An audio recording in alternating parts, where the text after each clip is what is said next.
हाथ जोड़कर उनसे विनती कीजिएगा कि हरे कृष्णा, राधे राधे। नमस्कार मेरे प्यारे दर्शकों, हम आपका एक बार फिर से स्वागत करते हैं हमारी नई वीडियो में।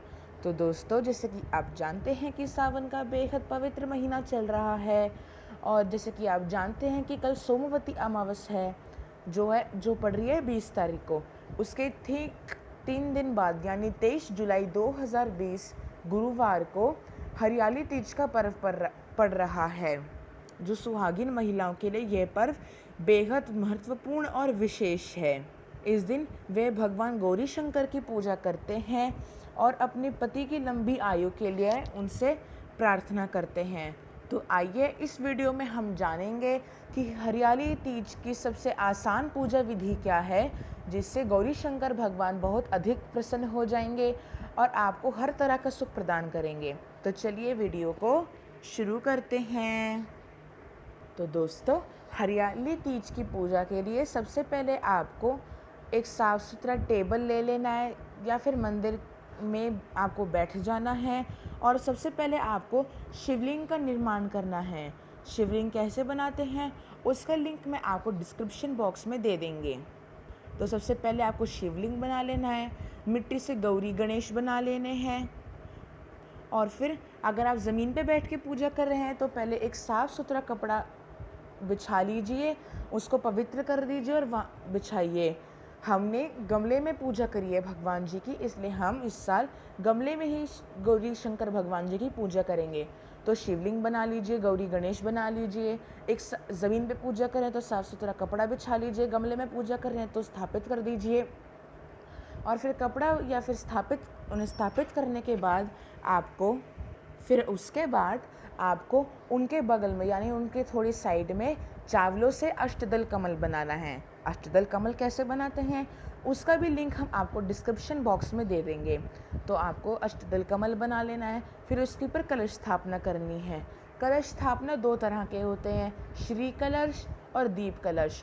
हरियाली तीज के पूजन में हम दीप कलश की स्थापना करेंगे, यानी आपके घर में स्टील के अलावा स्टील के अलावा जिस भी धातु का लोटा होगा वह ले लीजिए। उसमें जल भर लीजिए, गंगा जल भर लीजिए, हल्दी, कुमकुम, चावल और 1 रुपये का सिक्का डाल दीजिए। उसके ऊपर ढक्कन रख दीजिए, उस ढक्कन के ऊपर चावल रख दीजिए और एक मुखी दीपक जला लीजिए, यानी एक दीपक जला के उसके ऊपर रख दीजिए और उस कलश की विधिवत पूजा करिए। ये होता है दीप कलश। कलश क्या होता है वो हम आपको आने वाले वीडियोज़ में बता देंगे। तो फिर दीप कलश की स्थापना कर लेनी है और पूजा करनी है। अब हम जानते हैं कि हम पूजा विधि क्या है इस पर्व की। तो सबसे पहले आप स्थापना कर लीजिए दीप कलश की, गौरी शंकर भगवान जी की, गणेश जी की, शिवलिंग की। फिर उसके बाद आपको या तो अशोक के पत्ते से या फिर फूल से दूसरे लोटे में जल लेना है। अगर आपके पास एक ही धातु का लोटा है तो आप उससे कलश स्थापना कर लीजिए। फिर आप एक ग्लास से भी पूजा कर सकते हैं, यानी अगर आपके पास एक्स्ट्रा लोटा है तो लोटे में पानी ले लीजिए, ग्लास है तो ग्लास में पानी ले लीजिए, गंगा जल भर लीजिए। आपके पास कोई फूल है तो फूल से, या फिर पत्ती नहीं है तो उंगलियों से पहले गणेश भगवान जी पे छिड़काव करना है, मंत्र बोलते हुए ओम गणपतये नमः या फिर ओम गणपतये नमः, और बोलना हे गणेश भगवान जी स्नान स्वीकार कीजिए। अगर आप गमले में स्थापित कर रहे हैं तो फिर आप थोड़ा सा पानी उनके ऊपर डाल सकते हैं। फिर उसके बाद आपको गौरी मैया को स्नान कराना चाहिए। मंत्र बोलते हैं ओम माँ गौरी नमः या फिर ओम गौरियाय नमः, बोला हे गौरी मैया जी स्नान स्वीकार कीजिए। फिर आपको भोले बाबा को स्नान कराना चाहिए। भोले बाबा के तो बहुत सारे मंत्र हैं, वो आप भी जानते होंगे। तो उससे पहले आपको तीनों देवी देवताओं को सिंपल पानी से स्नान कराना चाहिए। फिर दूध तो रोज़ सुबह हर किसी के घर में आता है, तो उसमें से थोड़ा सा उबालने से पहले, वो कच्चा दूध होता है तो उबालने से पहले आप 1 कटोरी दूध ले लीजिए। अगर आप गमले में स्थापित कर रहे हैं तो फिर आप डायरेक्ट 2-2 बूंद दूध डाल सकते हैं, कच्चा दूध। अगर आप ज़मीन पे बैठ के कर रहे हैं तो फिर आप थोड़ा सा उन पर छिड़काव कर दीजिएगा मंत्र बोलते हुए और बोलिएगा हे गणेश भगवान जी, हे गौरी मैया जी, हे भोले बाबा जी कच्चे दूध का स्नान स्वीकार कीजिए। फिर आपको 1-1 चम्मच दोबारा उनके ऊपर जल का छिड़काव करना है। गमले में कर रहे हो तो उनके ऊपर डायरेक्ट डाल सकते हैं। फिर उसके बाद दीप कलश को भी आपको दूध से नहीं, बस सिंपल जल से आपको दीप कलश को स्नान कराना चाहिए। फिर उसके बाद हमें भगवान को वस्त्र अर्पित करने चाहिए। अगर हरियाली तीज से 2 या 3 दिन पहले आपका सिंधारा आ जाता है तो आप उसमें से जो साड़ी आती है वो आप माता गौरी को अर्पित कर सकते हैं। या अगर नहीं आई है, अगर ऐसे टाइम पे कहाँ सिंधारा आता है, अगर नहीं आई है और उन्होंने पैसे भिजवाए हैं तो आप वस्त्र रूपी कलावा भी अर्पित कर सकते हैं। थोड़ा थोड़ा कलावा तोड़ दीजिए। सबसे पहले गणेश भगवान जी को वस्त्र रूपी कलावा अर्पित कीजिए और बोलिए ओम गण गणपतये नमः। फिर माँ गौरी को लाल वस्त्र यानी वस्त्र रूपी कलावा समर्पित कीजिए और बोलिए ओम माँ गौरी नमः। फिर भोले बाबा को वस्त्र अर्पित कीजिए, उनका मंत्र जप करते हुए, और तीनों देवी देवताओं से विनती करें कि हे प्रभु ये वस्त्र रूपी कलावा स्वीकार कीजिए। अच्छा, सॉरी, स्नान के बाद हम आपको एक स्टेप बताना भूल गए थे। स्नान के बाद आपको जनेऊ चढ़ाना चाहिए। अगर आपके पास जनेऊ है तो आप वो चढ़ा दीजिए, जनेऊ नहीं है तो फिर पिछली वीडियो में हमने आपको बता दिया था, पिछली वीडियो में, कि अगर आपके पास जनेऊ नहीं है तो आप क्या करें। तो आप कलावा ले सकते हैं, उस पर थोड़ा हल्दी कुमकुम लगा सकते हैं और गणेश भगवान जी को अर्पित कर सकते हैं। क्या कि हे गणेश भगवान जी, हल्दी कुमकुम से रंजित जनेऊ स्वीकार कीजिए। फिर सीधा बोल दीजिए हे गणेश भगवान जी जनेऊ स्वीकार कर दीजिए। देवियों को जनेऊ अर्पित नहीं किया जाता, फिर आप उसके बाद डायरेक्ट भोले बाबा को आप जनेऊ अर्पित कीजिए। पर याद रखिए भोले बाबा को सिंपली जनेऊ चढ़ता है, उसमें कोई हल्दी कुमकुम नहीं लगाया जाता। अगर लगाना चाहते तो सिर्फ आप चंदन या भस्म लगा सकते हैं। तो फिर भोले बाबा को अर्पित कर दीजिए और बोले हे भोले बाबा जी जनेऊ रूपी कलावा स्वीकार कीजिए। हम दीप कलश को भी जनेऊ अर्पित नहीं करेंगे क्योंकि उसमें सिर्फ देवता नहीं, अन्य देवियां भी स्थापित होती हैं और देवियों को जनेऊ अर्पित नहीं किया जाता, हमने थोड़ी देर पहले आपको बताया था। तो फिर हम दीप कलश को जनेऊ अर्पित नहीं करेंगे। फिर जैसे हमने कलावा तोड़ कर गौरी शंकर भगवान जी पर, गणेश भगवान जी पर अर्पित किया था, वैसे ही दीप कलश पे भी आप उनको वस्त्र रूपी कलावा अर्पित कर दीजिए। फिर उसके बाद आपको हल्दी कुमकुम चढ़ाना चाहिए। गणेश भगवान जी को हल्दी चढ़ेगी, गौरी मैया जी को कुमकुम चढ़ेगी और दीप कलश को अगर संभव हो सके तो दोनों, यानी तो दोनों में से कोई एक चीज़ चढ़ा सकते हैं। अगर आपके पास कुमकुम नहीं है तो गणेश भगवान जी, गौरी मैया जी और दीप कलश को आप एक चीज़ भी अर्पित कर सकते हैं। भोले बाबा को या तो चंदन और या तो सिर्फ भस्म ही अर्पित की जा सकती है। भस्म बनाने के लिए या आप घर में जो भी अगरबत्ती धूपबत्ती जला सकते हैं उसकी भस्म आप भगवान जी को चढ़ा सकते हैं। फिर उसके बाद अक्षत चढ़ाइएगा। गणेश भगवान जी को पीले अक्षत, गौरी मैया जी को लाल अक्षत और दीप कलश को पीले अक्षत यानी पीले चावल। अक्षत को पीला करने के लिए आप उसमें हल्दी डाल सकते हैं।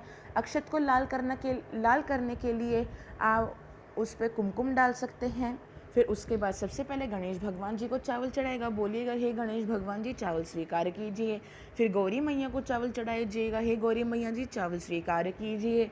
फिर दीप कलश को चढ़ाइएगा, हे दीप कलश जी चावल स्वीकार कीजिए। भोले बाबा को सफ़ेद चावल चढ़ता है तो उनको सफ़ेद चावल चढ़ा दीजिएगा और बोलिएगा हे भोले बाबा जी चावल स्वीकार कीजिए।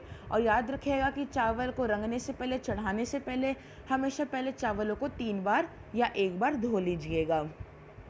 चावल चढ़ाने के बाद आपके पास अगर पुष्प हैं तो पुष्प चढ़ा दीजिएगा, नहीं है तो मानसिक रूप से पुष्प चढ़ा दीजिएगा। दूर्वा चढ़ाना चाहिए गणेश भगवान जी को, दूर्वा नहीं है तो मानसिक रूप से दूर्वा घास चढ़ा दीजिएगा। बेलपत्री चढ़ानी चाहिए भोले बाबा को और गौरी मैया गणेश भगवान जी को। बेलपत्री नहीं है तो मानसिक रूप से बेलपत्री स्वीकार करने को कहिएगा और मानसिक रूप से बेलपत्री अर्पित करवा दीजिएगा। फिर उसके बाद आपको उनकी आरती उतार देनी चाहिए। आरती उतारने के लिए आप धूप का या फिर सिंपली आपको दूसरे दीप का भी आप इस्तेमाल कर सकते हैं। तो उनकी आरती उतार दीजिएगा, फिर उन्हें आरती दे दीजिएगा। फिर उसके बाद आपको कम से कम 2 या उससे ज़्यादा प्रसाद अर्पित करना चाहिए। प्रसाद में क्या क्या होना चाहिए? चूरमा होना चाहिए। चूरमा भगवान शिव को अत्यधिक प्रिय है तो आप चूरमा अवश्य अर्पित कीजिएगा।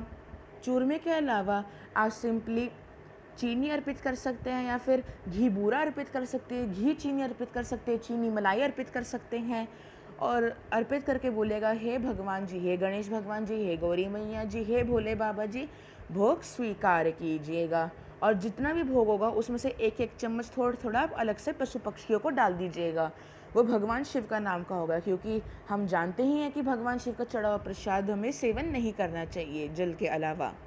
फिर अगर उसके बाद अगर आपको संभव हो सके तो माता गौरी को सुहाग की जितनी भी सामग्रियां होती हैं वो आपको अर्पित कर देनी चाहिए। अगर नहीं है तो माँ के आगे हाथ जोड़ के क्षमा मांग लीजिएगा कि माता हमारे पास आपको चढ़ाने के लिए सुहाग की सामग्रियाँ नहीं है, अतः हमें क्षमा कीजिएगा। फिर उसके बाद पूजन विधि के बाद आपको फिर कथा सुननी चाहिए।